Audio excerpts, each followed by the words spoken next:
기분을 상하게 할 것만 같은 침묵만 흘렀습니다.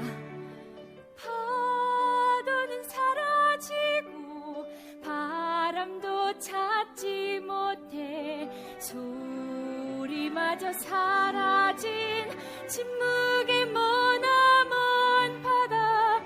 지금 저 롯데하고 저 한여가 나와서 자석산 얘기를 했어요. 네. 자석산. 근데 아니 사실 초연 때는 이 자석산 얘기가 1막 마지막에 엔딩에. 달빛 산책할 때 네, 맞아요. 그때 이제 저 베르테르가 대사로 그 해주죠. 네. 근데 요번 버전에서 보니까 자석산이 굉장히 강화됐어요. 그죠? 자석산이 여러 번 나오더라고요.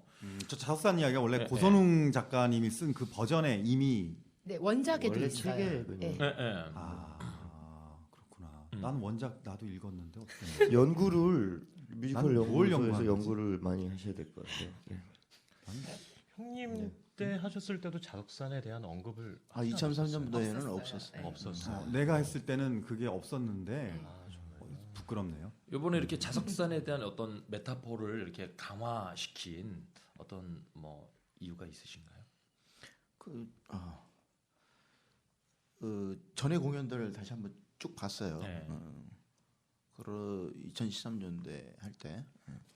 그런데 그 앞에 이제 김민정 연출이 했던 버전에서 자석산을 시각화해서 세트를 그 배 난파선처럼 뭐 예. 이렇게 꾸몄었죠. 아.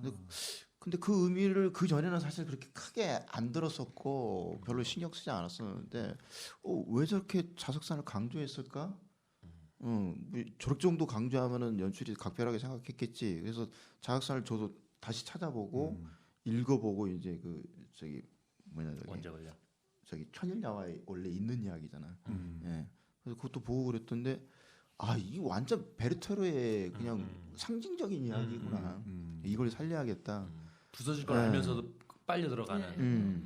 그래서 아까 뭐 불꽃 얘기도 나오고 그랬지만은 사실 초반에 롯데를 캐릭터 설정을 할 때 베르테르가 사랑할 수밖에 없는 캐릭터구나 하는 설정을 해줘야 되는데 그래서 막 뭐라 그럴까 이런 개봉주의 시대에 어떻게 보면 어떤 교육과 질서 체제 속에서 이렇게 딱 안주해서 어떻게 보면 좀 갑갑해 보일 수 있는 사람 틈에서 활기 있는 캐릭터를 만들려고 했던 거였어요. 그래서 좀 뭐 멀리 어떤 이국을 꿈꾸는 모험을 꿈꾸는 그런 캐릭터를 보여주기 위해 불꽃놀이를 설정을 했었던 거죠. 근데 그게 좀 약간 자기적인 느낌이었는데 그래서 이번에는 그럼 아예 사람들한테 이런 모험을 꿈꾸는 얘기를 들려주는 쪽으로 가자. 불꽃놀이장 불꽃장수가 이야기를 들려줬는데 그걸 보고 좋아하는 리액션으로만 했었는데 그것도 수동적이고 아예 차라리 적극적으로 이 바라인 밖을 여행도 별로 안 가본 롯데가 마음속으로 항상 꿈꾸고 있는 그런데 공교롭게도 그게 자석산 이야기인 거죠. 그 이야기 자체로는 천일야라는 게 약간 판타지한 모험담이니까 그런 그 얘기를 들려주면서 모험을 꿈꾸고 있는 모습. 근데 그게 공교롭게도 베르테르가 우연히 들었는데 뭔가 자신을 또 잡아 끌고 이 작품의 전체 틀거리가 아주 집약돼 있는 그런 장면으로 생각을 만들었던 거죠.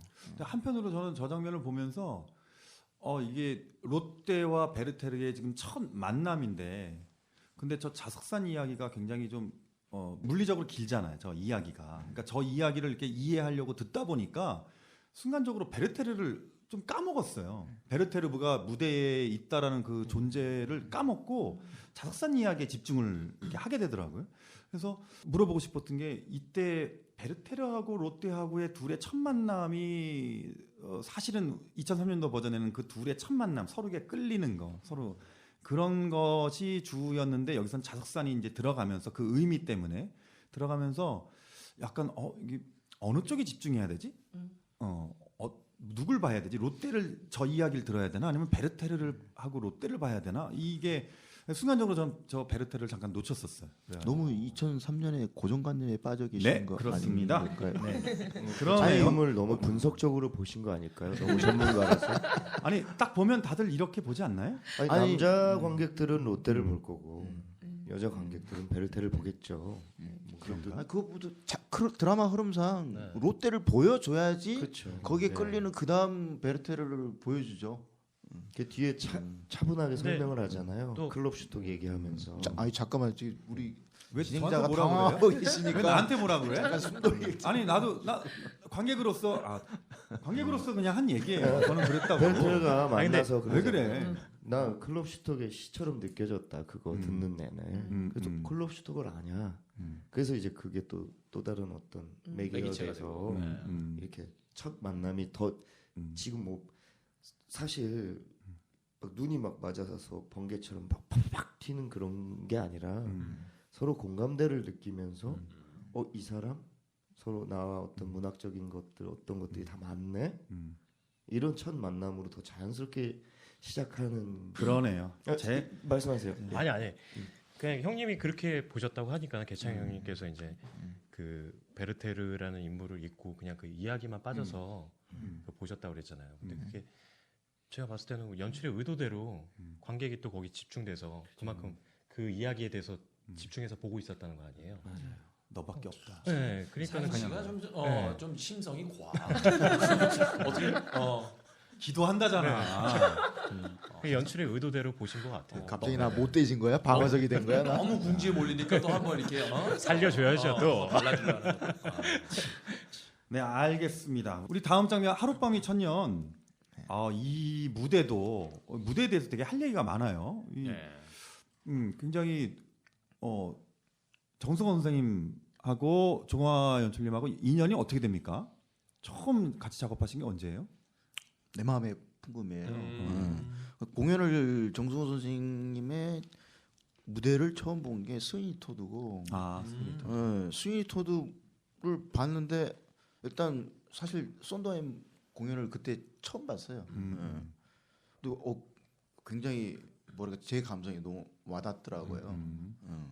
그래서 그리고 그 무대 쓰임이 굉장히 이렇게 뭐랄까 통쾌했어요. 컨셉 하나로 확 밀고 가면서 시원하게 모든 이야기를 거기에 다 담을 수 있게 큰 컨셉을 갖고 임팩트 있는 한두 가지 요소 갖고 결정타를 때려주고 이런 게 굉장히 좋았거든요. 그 다음에 이제 내 마음의 풍금을 하게 되는데 무대 디자인이 누가 좋겠냐 그랬는데 그래서 제가 정승호 디자이너하고 같이 했으면 좋겠다. 그래서 만나게 됐죠. 두 분이 더 잘 맞는 것 같아요. 무대 디자인도 그렇고 지금 임팩트 있는 그런 것도 그렇고 저 예전에 남한산성 할 때도 그때도 정승원 선생님이 디자인하셨거든요. 그때 거대한 인형이 나와가지고 무대를 꽉 채우고 굉장히 압도하는 것 같은 진짜 그런 임팩트가 있었는데 종화 연출님하고도 잘 맞는 것 같고 베르테르하고도 또 잘 맞는 것 같고 이 무대 보니까 저기 한가운데 저 석가래처럼 저기에 왜? 석가래 아니야?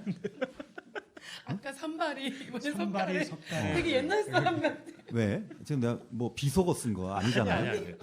표준어 아닌가 이거? 네 맞아요. 순수한 우리말인데 석가래가 이렇게 가운데 지나가고 있어요. 그리고 이 브릿지를 말하는 겁니다. 다리요. 네. 외래어를 쓰고 그러세요. 온실이 있고 한쪽에 또 반대쪽에는 거실이 있어요. 저 이 색감 또 저쪽에 보면 나무가 또 한 그루 크게 지금 보이고 있고요. 이 무대 이거 저 온실은 2003년도에도 예, 있었던 있었어요. 어떤 2003년 이전에는 없었나요 온실이? 없었어요. 없었습니다. 없었구나. 맞아요. 아니 그리고 크게 많이 바뀐 느낌이 하나 있는데 그 전에 그 김강보 연출의 고성훈 연출이 했을 때는 그 바라임의 자연에 대해서 엄청나게 강조를 했어요. 엄청나게 강조를 해서 무대는 정작 풀 한 포기도 없는데 너무 아름다워요.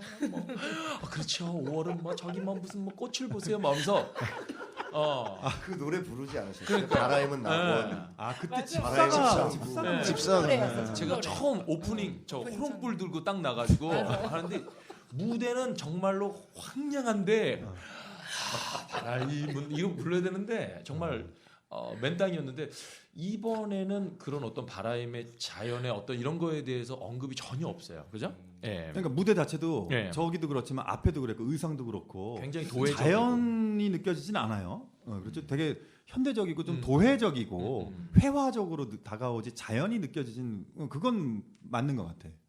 예. 우선 말하자면 언급 없지 않아요. 아 있어요? 그럼 집사가 했다는 이후에. 그 바람은 천국 이 노래를 롯데가 하죠. 그렇죠. 그리고 알베르토도 처음 왔을 때 이 도시에 대해서 자기가 어떤 그 뭐랄까 자기가 그 뭐 수많은 사람들 여러 동료들하고 같이 건설한 이 도시에 대한 아름다움을 찬미하고 이게 있고 그 노래예요. 평온하고. 그리고 자연 사실 엄밀하게 말하면 지적한 게 또 맞기는 하는데 자연이 있긴 하는데 이제 알베르트의 세계관에 지배하는 도시니까 자연은 자연이되 통제할 수 있는 자연. 그래서 뭐랄까 온실 속의 자연이라는 설정인 거죠. 바람이 화해 산업 도시로 설정을 했죠. 그래서 뭐랄까 화해 산업을 하는데 말하자면 양재동 꽃시장가 뭐 다 비닐하우스 안에 있잖아요. 그러니까 그게 일종의 생명력, 자연적인 생명력과 생명을 보호하는 좋은 의도이긴 하지만 인공적으로 통제하는 인위적인 힘, 이 두 가지가 충돌나는 거죠. 그래서 온실을 깔끔하게 만들고 멋지고 그리고 온화하게 그리고 롯데가 그 안에서 안전하게 살 수 있도록 도시를 꾸며놓은 곳 복지국가인 거죠. 편의시설이 잘 되어 있는. 그 안에 그리고 그 안에서 자연은 있죠. 꽃이 예. 아름다운 꽃들이 많이 있죠. 그리고 꽃도 많이 등장을 하죠. 첫 장면에서부터 그 무대 위에 광장에서 사람들이 이렇게 롯데 자석산 이야기를 듣는데 그 위에 꽃들이 이렇게 걸려 있고 그러죠. 그러나 자연스러운 꽃이기보단 다 조화라 그럴까 뭐 이런 느낌으로 오히려 이제 간 거죠.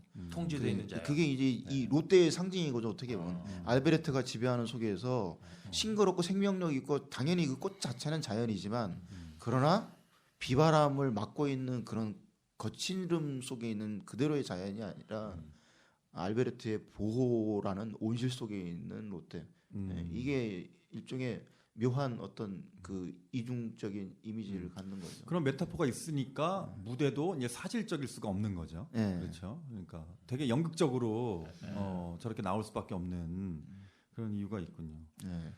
틀림없이 자연에 있습니다. 첫 장면부터 그 도시 사람들이 각 광장에 나와가지고 그렇죠. 햇빛을 쬐면서 자연을 만끽하는 소풍을 하잖아요. 그러니까 말로 초반에는 말로 많이 안 하지만은 이미 그들이 자연을 느끼고 있는데.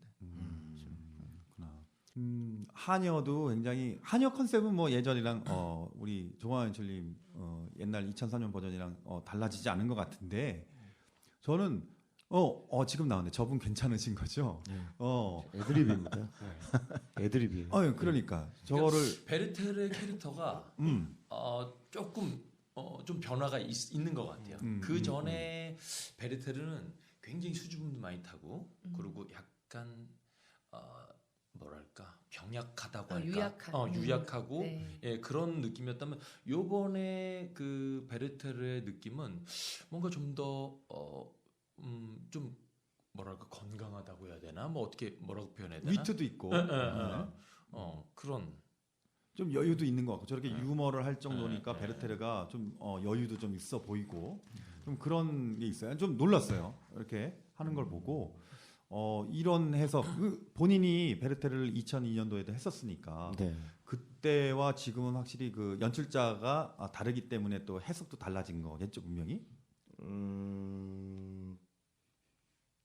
그죠. 그때랑 지금이랑 나이 차이가 늙어서. 그때 저 기억나요. 그때는 순수하 처음 만나러 왔을 때 신발 벗겨져서 맞아요, 이런 거 맞아요. 있었잖아요. 그죠? 맞아. 그거 지금 하면은 뭐야 저거 하는데 그때는 뭐 고선웅 연출님이랑 막 깔깔 좋다고 막 아우 너무 순수해 막 어리숙하고 어리숙하고 뭔가 이거 틈이 있는 막 어떤. 그때는 그리고 엄기준 형이랑 저랑 기준 형은 아직도 그게 습관이 계속 오래 해서 그런데 쑥스러우면 항상 손으로 이렇게 비볐어요. 맞아.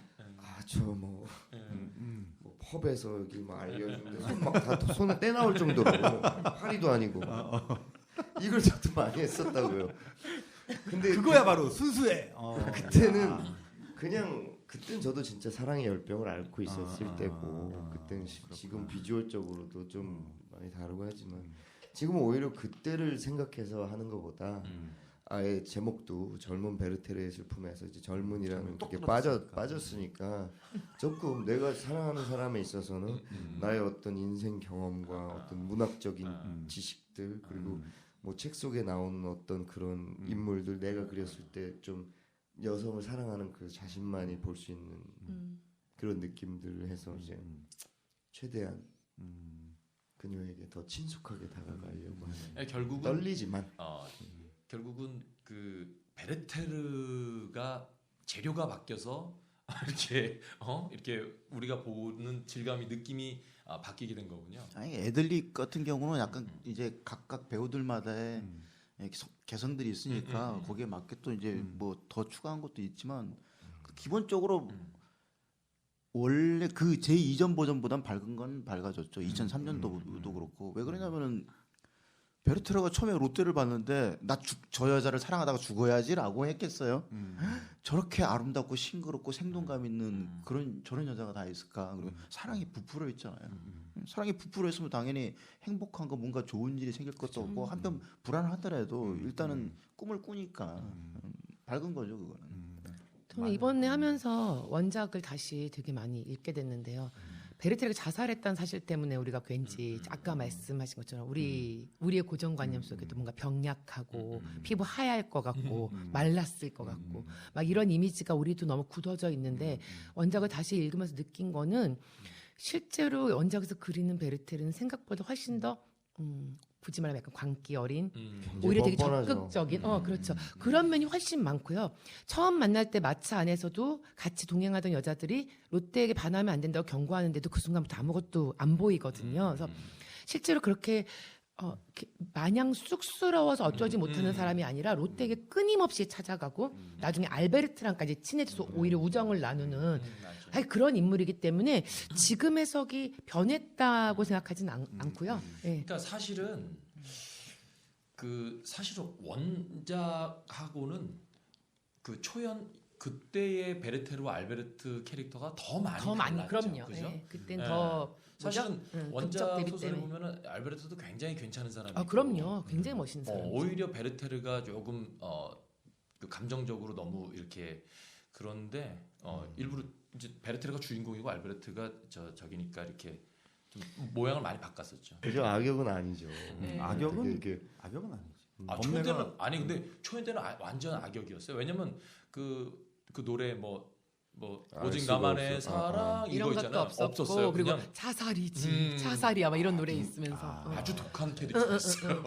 얘기하다가 궁금해지네요. 지금 이 대목집 진행하고 있을 때 이상한 배우는 분장실에서 뭐 하고 있어요? 기도하다가 기도하고 대본을 피죠. 대본을 네, 대본을 피고 지문을 보기 시작해죠. 제가 혹시 지문에 속고 있지 않나. 아니에요. 이 형은 오지랖이 너무 넓으셔가지고 엄마 같은 모든 스태프들 배우들 다 뭐 챙겨주고 이거 먹을래? 뭐 이런 스타일이에요. 이제 자기 지방간을 챙겨 이제 다른 사람들 그만 챙기고 진짜 건강 챙겨야 돼요. 네. 아유 재밌었습니다. 야 이제 알베르트가 이제 나올 때가 거의 다 됐어요. 다 됐어요, 지금 이제 다 됐어. 이제 네. 날이 오셨어요. 이제 그래서 돼요. 건데 등장하기 전에 엄청 긴장하고 있을 것 같아가지고 늦게 등장하면 더 긴장되잖아요. 형은 긴장 안 하지 않아요? 긴장은 저 연습 때 그때 실수했을 때 그때 빼고는 긴장을 하면 바로 멘붕으로 오더라고요. 맞다. 네. 가사 다 잊어버리고. 네네. 그때 조광아 선생님이랑 연출하는데 연습 때 이 형이 잘하다가 갑자기 선생님 디렉션 뭘 하나 주셨는데 그게 뭐가 이제 안 맞았나 봐요. 그러니까 가사고 액션 동선이고 다 까먹고 그날 내가 집에 가서 엄청 반성했잖아. 내가 아직도 배우한테 못되게 울고 있구나. 나이 들어서 이렇게 못되게 울면 안 되는데. 사실 진짜 그랬던 경험이 처음이래요. 그 정도로 머릿속 완전 정말 하였어요. 대사랑 가사가 생각이 하나도 안 나요. 그 정도로. 13년도랑 이게 대본이랑 노래랑 이렇게 틀린 게 없는데도 불구하고 13년도에 이제 광하 쌤이 굉장히 저를 호되게 트레이닝을 많이 시켜주셨거든요. 그러니까 물론 연출님께서 그 순간 그날의 애착이 많이 억울함이 막 떠올라가지고 분노해. 트라우마가 된 거 아니야 이미? 이번에 작업을 했을 때는 선생님이 정말 되게 많이 편하게 대해주셨는데도 불구하고 선생님이 이렇게 한번 이렇게 혼을 한번 내면은 이렇게 그 자리에서 얼어버리거든요. 네. 제 연출 방공력이 무척 잘못됐다는 걸 이제 반성하겠습니다.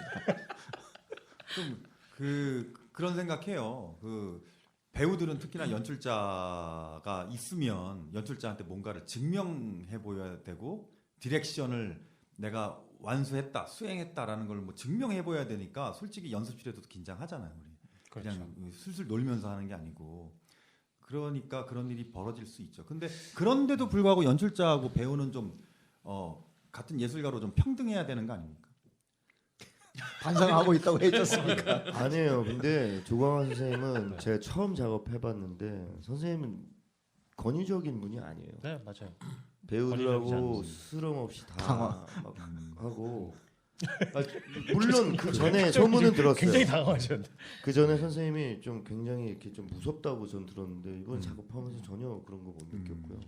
아니 본인이 얘기했어요. 자기 입으로 2003년도에 저한테 뮤지컬에서 자기 사람 됐다고. 그죠. 자기 그랬어요. 정말로. 근데 그 이유가 하여튼 술 마시면서도 그런 얘기했는데 조광환 연출님이 연극했을 때는 연극은 지금도 그렇죠. 좀 그 연출자나 작가의 그 뭐랄까 권한이 많잖아요. 뭔가 결정하고 하는데. 근데 뮤지컬은 음악 감독도 있죠. 안무 감독이 있죠. 그러니까 혼자 모든 걸 이렇게 못하고 인정해야 되는 그런 세상이니까 여기는 내가 다 알 수 없는 그런 세상이니까 그래서 그런 얘기 나눴던 기억이 있어요. 그래서 자기는 뮤지컬이 자기 작품 세계랑 너무 잘 맞는 것 같다고 자기는 이걸 계속 하게 될 것 같다고 그때 베르테르 연습실에서 그런 얘기를 제가 들었던 그런 말을 했어요. 저한테 별 얘기 다 했어요. 모르는구나. 별 얘기 다 했어요. 그래가지고 진짜 그 이후로 뮤지컬을 연극도 하시지만 뮤지컬을 주로 하시잖아요. 그러셨구나. 워낙 그 작품이 연극도 사실적인 작품이 아니잖아요. 좀 이렇게 되게 감성적이나 이게 감정이나 이게 좀 센 그런 작품들을 많이 하셔서 뮤지컬이랑 그래서 잘 맞는 것 같아요. 좋아요. 예, 지금 화면에 나오는 오늘은 즐거운 아이고 날. 우리 알베르트 예. 빨리 나와야 되는데. 네, 빨리 나와야 돼요. 지금. 알베르트 나와야 돼요. 오늘은 즐거운 날 알베르트 오시는 날 무엇보다 롯데 아가씨가 기쁘니 우리들도 즐거워. 지금 우리 앙상블들이 나오고 있는데 그래요. 저희 앙상블들이 많은 관객분들한테 갓상블이라는 소리를 들었어요. 별명이 너무너무 열심히 하고 너무너무 잘한다고 이렇게 열의를 가지고 하는 물론 모든 배우들이 다 열심히 하지만 이렇게 최고의 앙상블도 좀 처음 봤어요. 아니 그리고 2003년도에 그랬는데 조광환 연출님이 앙상블들에게 굉장히 많은 에너지를 요구했어. 맞아요. 그러니까 그냥 이렇게 뭐랄까 병풍이라고 우리가 그냥 웃기는 얘기로 하지만 그냥 이렇게 주어진 안무 정확하게 하고 이런 거를 넘어서서 굉장히 중요한 요소로 드라마의 굉장히 중요한 질감으로 쓰잖아 앙상블을. 조광환 연출이 그런 게 있기 때문에 앙상블들이 그냥 순서 외워서 하는 걸로는 무대에서 있을 수가 없는 그렇게 쓰잖아요. 그러니까 작품에 따라 다를 수 있는 것 같아요. 베르테르는 안 그러면 안 돼서 그렇죠. 그런 면이 있어요. 예를 들면 이막에서 카인지가 체포될 때 그 다 같이 가자, 같이 호소하잖아요. 어떻게 잘못 보이면 이제 폭동 왜 갑자기 폭동이야라고 보일 수 있는데, 근데 그 앞에 관객들이 이미 뭐랄까 캐릭터 한 명 한 명 이렇게 와닿았고 앙상블들이에도 그냥 그림이 아니라 나름대로 사연 있는 게 보이고 카인지하고 인연 그다음에 베르테르하고 같이 어울리던 모습 이런 게 쌓여야지 같이 변화하고 뭐 할 수 있거든요. 그래서 그 배우들 스스로가 베르테르나 카인지한테 그런 마음을 품는 거를 틈틈이 느껴지지 않으면 이게 그 뒤에 신이 갑작스러워 보이거든요. 사실 텍스트에서는 이렇게 차곡차곡 쌓여가는 텍스트라 감성적으로 훅훅 가는 텍스트여서 그냥 배우들의 느낌밖에 의지할 때가 사실 없어요. 논리적인 연결이 아니어서. 우리 초연 때는 앙상블이 아예 없었죠. 다 하나씩 배역을 갖고 있으면서 레오나 사비나 마부 그 예쁘면 얼마나 예뻐라는 그 인원이 전설의 노래. 다 해서 11명인가 11명이 아니 그래도 우리도 앙상블이 많지만 선생님이 그들 한 명 한 명한테 다 그 맞아요. 삶의 스토리를 다 줬어요. 그래서 모든 연출가 분들을 통틀어서 앙상블을 가장 사랑하는 선생님이. 그래서 우리 갓상들들이 지방 가면 맨날 선생님 언제 오시냐고 막. 지금도 사랑한단다 우리 베르테르 앙상블들아. 어떻게 그만합시다. 예전에는 그 여기 그 오늘은 즐거운 날에서 알베르트가 뭐 깐깐하고 예. 그리고 막 그 하인들한테 막 그 놀림감이 되고 막 그런 모습이었는데 오늘은 즐거운 날 그 네, 노래에서 그렇게 표현되잖아. 네, 네, 네. 지금은 좀 법관으로서 되게 엄격한 그런 모습이 좀 강조되는 그런 느낌이에요. 하녀가 흉내를 내네요. 알베르트를 네, 네. 흉내내고 하는데 옛날에는 좀 이렇게 깐깐하고 뭐 청소를 하고 뭐 이렇게 뭐 지적질하는 알베르트 같은 그런 모습이었는데 이번은 되게 좀 근엄하고 좀 이렇게 어깨에 좀 힘이 들어가 있는 좀 그런 사람 흉내를 법관의 내더라고요. 모습으로 흉내를 냈죠. 그러니까 알베르트 캐릭터가 점점 발전해 가고 있는 것 같아요. 그죠? 점점 멋있어져. 그리고 이게 사실 원작의 알베르트이기도 그러니까. 하고요. 그러니까 오히려 더 찾아가고 있는 게 아닌가. 왜냐면 알베르트가 그러니까 어쩔 수 없이 베르테르라는 원작이 사건이 별로 없잖아요. 서간문이고 그러다 보니까 이제 이 세 명의 대립각을 세우려고 한 것까진 좋은데 이게 너무 극단적으로 알베르트는 마치 굉장히 나쁜 사람인 것처럼 이렇게 이중적인 예, 그렇게 나눠서 가면 안 될 것 근데 같아서 사실은 어떻게 저는 이 공연을 못 보고 영상으로 봤지만 알베르트가 더 나빠 보이는 거예요. 진짜 더 나빠 보여. 그 전엔 대놓고 못된 놈인데, 지금은 굉장히 젠틀하고 한데 나중에 갔을 때는 야 이런 게 더 나쁜 놈이잖아. 겉으로는 굉장히 젠틀하고 딱 한데 그 내면에는 베르테르에 대해서 너 그런 놈인 거 나 다 알고 있었어요. 막 이거 갖고 있는 그런 사람. 이게 더 그래도 그게 대인배 아닐까요? 제가 만약에 알베르트였으면 그냥 바로 가서 그렇지. 그렇죠. 아니 그 얘기 많이 했어요. 도란니 뭐 이렇게. 조승우 배우가 조금 더 있으면 알베르트 해도 될 것 같아. 알베르트 하면 재밌을 것 같은데 나는 우리 조승우 배우가 조금 더 있다가 그러면은 새로운 또 알베르트를 또 할 수 있을 것 같아. 일단 능력 바뀐 것 같아요. 일단은 기준이는 지금 커밍아웃을 했어요. 어. 알베르트를 하고 싶다고. 아 진짜로 네. 우리 엄기준 배우. 근데 이제 승우 씨 같은 경우에는 이제 나이가 좀 더 차면은 전 너무 동안이라서 안 돼요.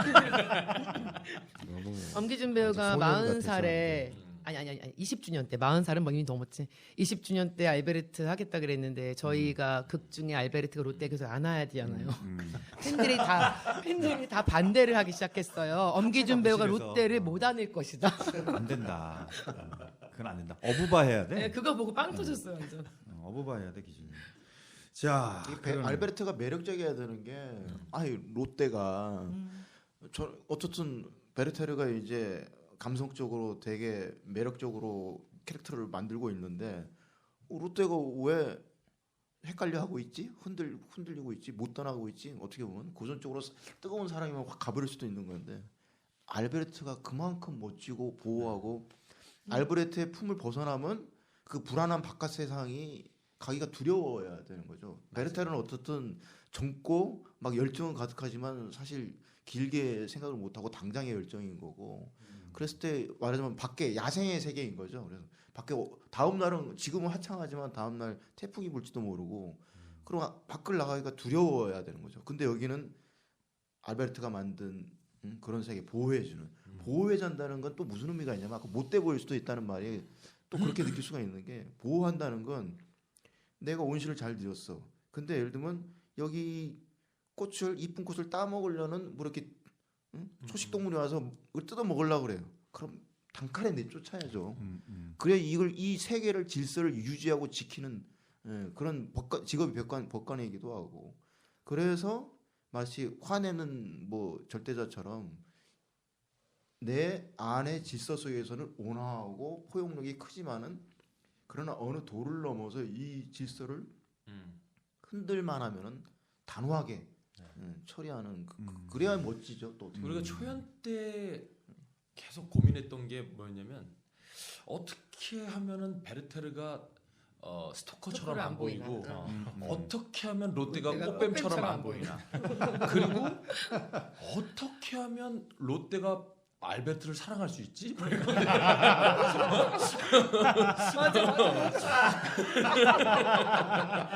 그게 저희의 맞아.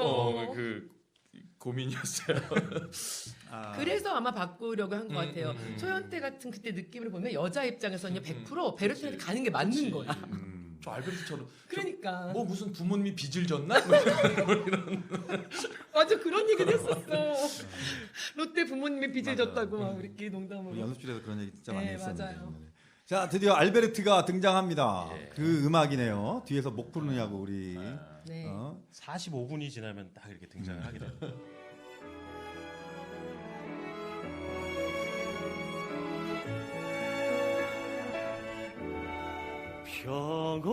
평온하고 조용한 아늑한 이곳 언제나 그립던 우리의 세상